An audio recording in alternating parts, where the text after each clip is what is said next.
అనుగ్రహం అంత గొప్పది.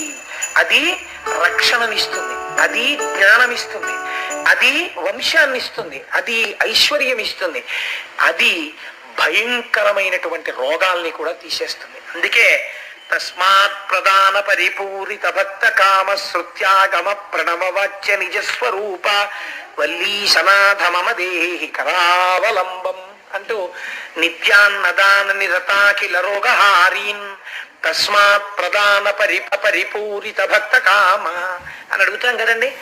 రోగములను కూడా ఆయన తీసివేయగలడు. ఆయనని నమ్మి నమస్కారం చేస్తే పిల్లలు పుట్టడం కాదండి, మహాపురుషులే పుడతారు. అయితే ఒక్కటి గుర్తుపెట్టుకోండి, ఎవరో చెప్పారని చేసిన వాళ్ళకి అలాంటి అనుగ్రహం కలుగుతుందని నేను అనలేను. ఎందుకు చెప్తున్నానో తెలుసా అండి ఈ మాట? అది మామూలుది కాదు.